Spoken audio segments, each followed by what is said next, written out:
मंदिर परिसर में आए हुए सभी भक्तजनों से निवेदन है कि कृपया करके कतार तोड़े नहीं और अनुशासन बनाए रखें। जी हाँ, और बारी बारी से देवी माँ के चरणों में जल ढारें।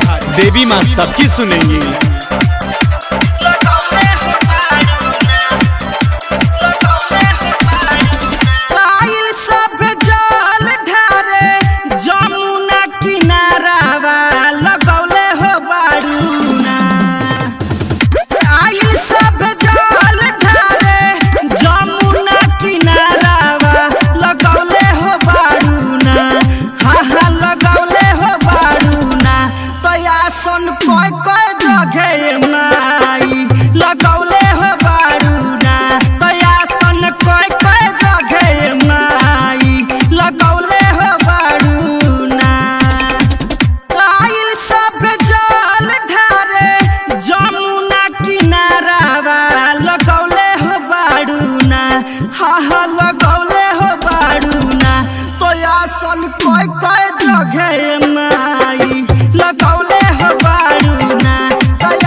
सभी श्रद्धालुओं से नम्र निवेदन है कि कृपया करके दान पेटी में कुछ न कुछ दान करें और पुण्य की भागी बने और मैया जी की भक्ति में लीन हो जाए।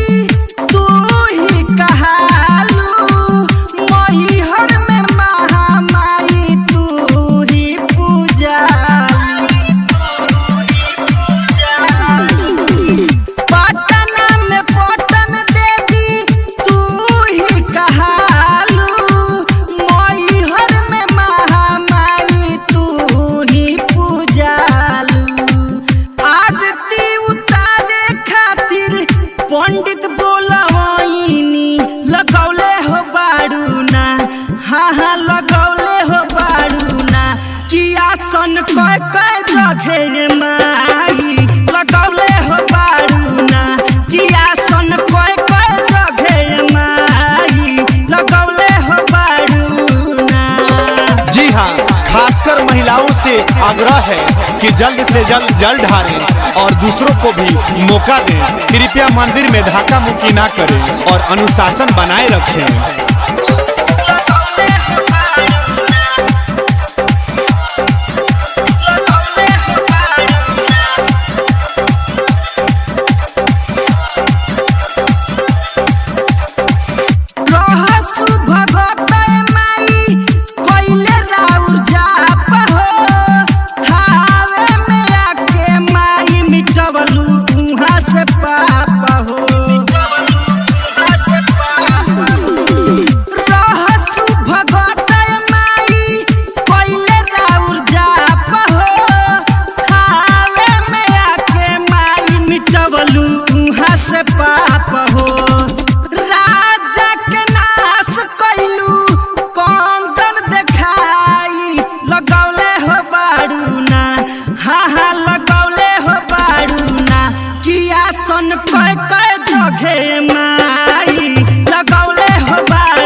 पुरुषों से आग्रह है कि महिलाओं को किसी भी प्रकार की हानि न पहुंचाए और मंदिर परिसर में आने जाने की रास्ता खाली रखें।